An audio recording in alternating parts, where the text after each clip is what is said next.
ഈ കുഞ്ഞുങ്ങളെ പറ്റി പറയുമ്പോൾ നമ്മുടെ വേദനിപ്പിക്കപ്പെട്ട കുഞ്ഞിന്റെ വയസ്സ് എത്രയാണ്? 14-15.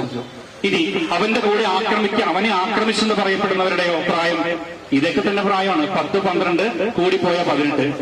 എനിക്കിത് കേൾക്കുമ്പോ എനിക്ക് നിങ്ങളോട് പറയാൻ ആഗ്രഹിക്കുന്നത് ഇത് കുഞ്ഞുങ്ങളുടെ പ്രശ്നമാണ്. ഇതിന്റെ വേദന എന്താണെന്ന് എനിക്കറിയാം, ഇതിന്റെ ഗ്രാവിറ്റി എന്താണെന്നറിയാം.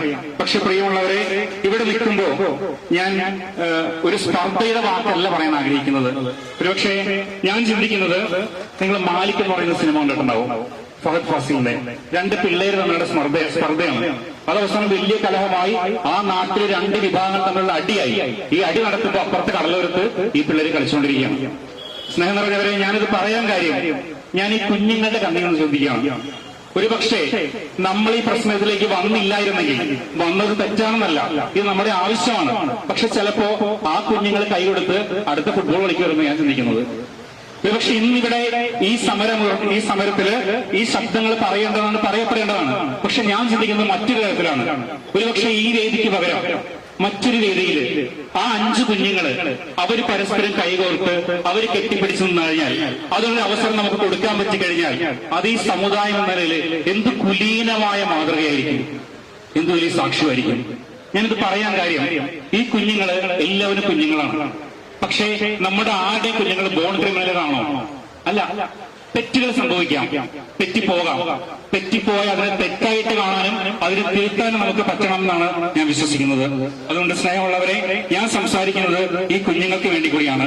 കുഞ്ഞുങ്ങളുടെ കണ്ണിലൂടെ നമുക്ക് ലോകത്ത് നോക്കി കാണാൻ പറ്റുമോ എന്നുള്ളതാണ് ചോദ്യം.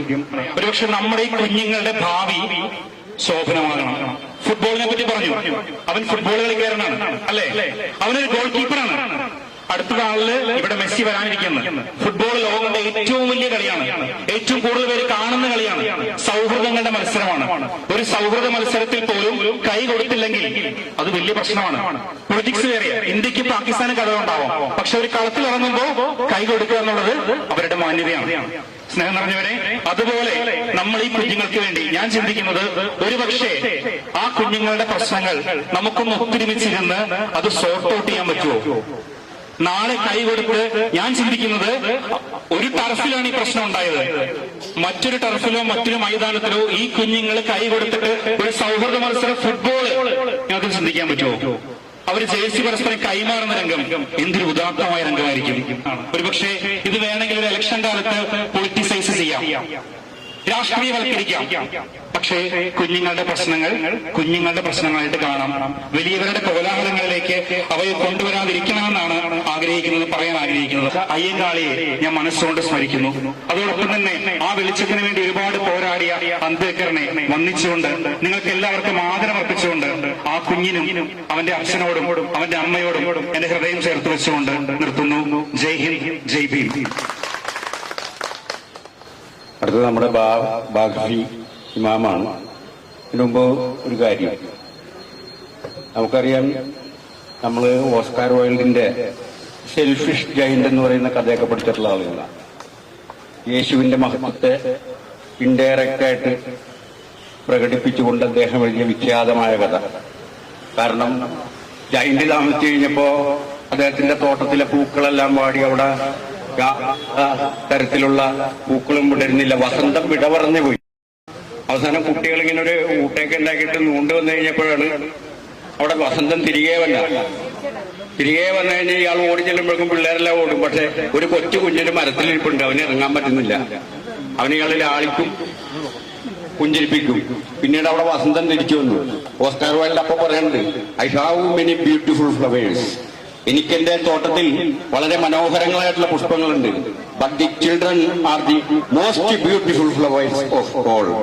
കുട്ടികളാണ് ഏറ്റവും സുന്ദരങ്ങളായ പുഷ്പങ്ങൾ. ഇതറിയാൻ പാടില്ലാത്തവരല്ല. പക്ഷെ അച്ഛൻ പറഞ്ഞതുപോലെ ഇതത്ര സുന്ദരങ്ങളായിട്ടുള്ള പുഷ്പങ്ങളല്ല അപ്പുറത്ത് നിൽക്കുന്നത്. അതെങ്കിൽ ഞങ്ങൾ ഇതെല്ലാം മനസ്സിലാക്കിയിട്ട് ഞങ്ങളും മാറും. കാരണം ഞങ്ങളിത് 2 മാസത്തോളം അനങ്ങാതിരുന്നതാ. പക്ഷെ 2 മാസം ഓരോ ദിവസവും അവന്റെ ഫോണിലോട്ടും അവന്റെ വാട്സാപ്പിലോട്ടും അവന്റെ അച്ഛനും എല്ലാം നിരന്തരം തട്ടിക്കളയെന്നുള്ള ഭീഷണിയാ. അച്ഛനൊരു കാര്യം മനസ്സിലാക്കണം, ഇതിന്റെ പേരിൽ സ്പോർട്സ് സ്കൂളിൽ അഡ്മിഷൻ കിട്ടിയ പയ്യൻ 10-18 ദിവസത്തെ ചികിത്സയും കഴിഞ്ഞ് അവിടെ ചെന്ന് ഗ്രൗണ്ടിൽ നിൽക്കുമ്പോ തലയിറങ്ങി വീണ് കേരള കൗമുദി പറവൂരിന്ന് റിപ്പോർട്ട് ചെയ്തു. അപ്പോഴാണ് ഞങ്ങൾ അറിയണത് ഇന്ന് അവന് കളിക്കാൻ പറ്റുന്നില്ല. അവന്റെ ചികിത്സ ഇവിടെ നിന്ന് പോയിട്ട് അവന്റെ അക്ഷരമൊക്കെ നടത്താൻ പറ്റുന്നില്ല. ടി സി മേടിച്ച് യാറക്കൽ സ്കൂളിലേക്ക് തിരികെ കൊണ്ടുവന്നോ. അങ്ങനൂടെ സാമുദായിക പോലെ പിള്ളേരുടെ സൗഹൃദത്തിനെ നശിപ്പിക്കാനല്ല.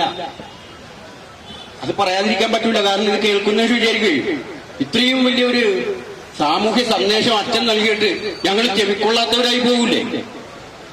അതല്ല, ഇതിൽ വളരെ കൃത്യമായിട്ടുള്ള അത്തരൊരു കാര്യം അറിയണം. ഈ 12 വയസ്സുകാരന് 2 വീലർ കൊടുത്തു വിട്ടവർ ആരാ? അവരെ വീട് ജെ ആക്ടിൽ പോകില്ല. അച്ഛന്റെ അമ്മയുടെയും കൂടെ അവർ ജയിലിൽ പോകില്ല. ജെ ആക്ടി പ്രകാരം. പക്ഷേ ഈ വണ്ടി കൊടുത്തു വിട്ടവരുടെ പേരിൽ ഇപ്പോഴത്തെ ആക്ടി പ്രകാരം പോലീസ് കേസെടുക്കണ്ടേ? 4 2 വീലറാണ്. അപ്പൊ ഇതിൽ നിയമപ്രശ്നമുണ്ട്. അതുകൊണ്ടാണ് ഞങ്ങൾ നിയമപരമായിട്ടുള്ള പോരാട്ടം, അല്ലാതെ ഒരു ഇലക്ഷൻ ട്രിക്കല്ല. അതുകൊണ്ട് ഇതുകൂടി നിങ്ങൾ എല്ലാവരും മനസ്സിലാക്കണം. അച്ഛനും വിശകലനം ചെയ്യണം, വിചിന്തനം ചെയ്യണമെന്ന് മാത്രം അഭ്യർത്ഥിച്ചുകൊണ്ട്